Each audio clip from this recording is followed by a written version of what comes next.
First returns in the Digest's nationwide poll. The Literary Digest, July 15th, 1922.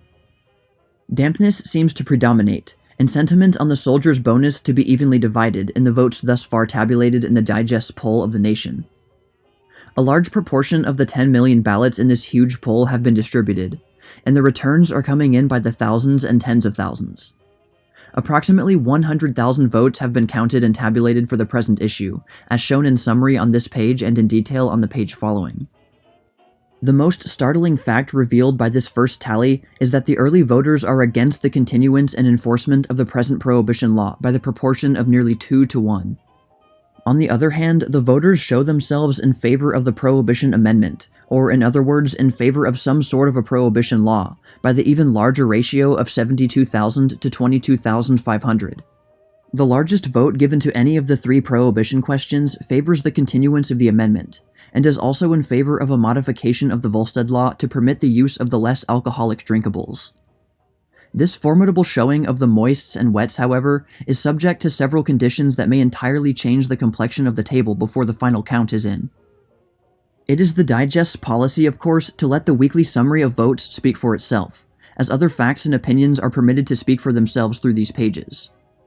The table on the next page and the summarized table in the center of this are the real story of the showing of the Prohibition poll to date. Only such incontrovertible facts will be pointed out here as will serve to make the progress of the balloting more clear and interesting. It seems indisputable, for instance, that persons who vote for the repeal of the Prohibition Amendment would prefer modification to a continuance and enforcement of the present law.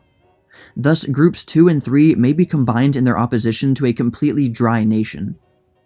On the other hand, persons who vote for a modification of the Volstead law may be considered in favor of the present Prohibition Amendment, since they did not avail themselves of their opportunity to vote against it presented under question C on the ballot. The amendment itself, therefore, is attacked only by a minority of fewer than 1 in 3 of those whose votes have been counted thus far. It is the Volstead law that is chiefly under fire. Circumstances modifying the force of the large moist and dry vote shown by the first returns appear on examination of the table printed on the next page. It will be seen that in the driest states, those in the Middle West and South, the returns have not yet been tabulated in any volume. The West North Central states, including Minnesota, Iowa, Missouri, the Dakotas, Nebraska, and Kansas, are practically unregistered, but the votes which are shown in the table seem to indicate that, in their attitude toward the liquor question, most of them may be considered definitely in the dry column. In Kansas, for instance, the votes run 111 for strict enforcement, to 34 for modification, and 14 for repeal of the amendment. Thus, the prohibitionists, it is seen, outnumber the combined moists and wets by almost 3 to 1, a situation that is duplicated in no other state.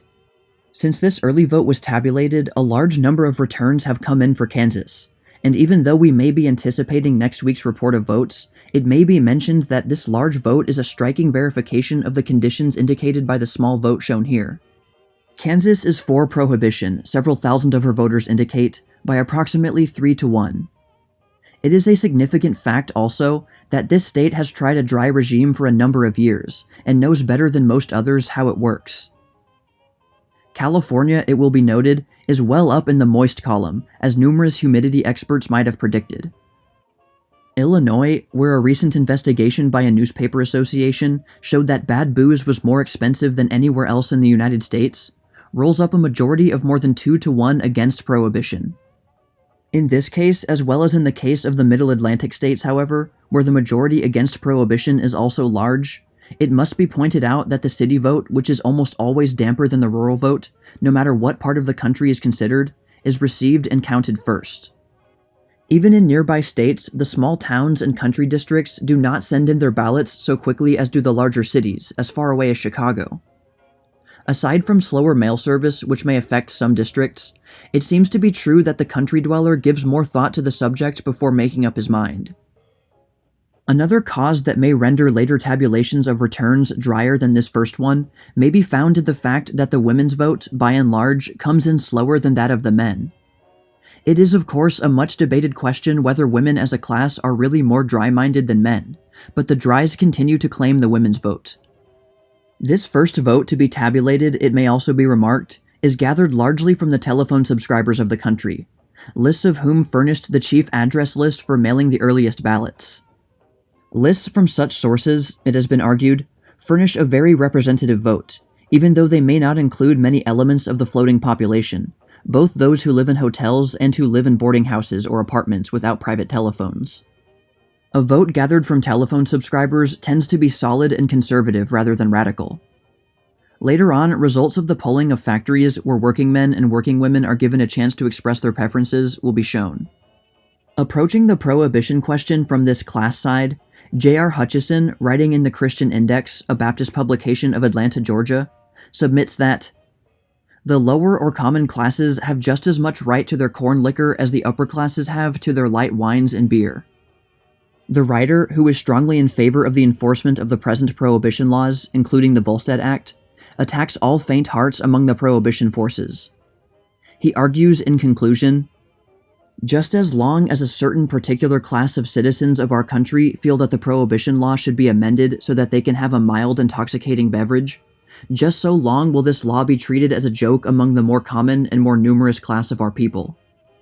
The greatest barrier to the enforcement of this law is a few good people who feel that, because liquor cannot be put out in a day, the law is a failure. Representing the other side of the question, 3 women were on the streets of Toledo the other day, reports the American Issue, the leading organ of the prohibitionists, wearing buttons inscribed, "Wine for Women." This is the slogan of a woman's auxiliary of a well-known wet organization which is working to legalize beer and wine. At about this time, while the digest poll was getting underway, the Northern Baptist Convention, at its annual meeting in Indianapolis, went on record, reports the Union Signal, official organ of the National Women's Christian Temperance Union, as strongly backing all aids to the enforcement of law, particularly of the Prohibition law. The Baptists are known as the largest Protestant denomination in America. The resolution which they passed reads as follows. We favor the strict and impartial enforcement of the Volstead law. The violation of the liquor laws, especially by members of the so-called influential classes, breeds a contempt for all constitutional and statutory authority, and is a potent factor in the spread of the lawlessness which in many great centers of population menaces American institutions. We urge also the enforcement of all laws whose infringement imperils our right to a day of rest and worship. The commercialized Sabbath is a foe to the health, morality, and happiness of the American people. The present digest poll gives the first opportunity ever given to the citizens of the United States to take part in a nationwide vote on prohibition. The importance of obtaining the widest and most representative registration of public opinion is the strongest possible argument for marking and returning all ballots at once.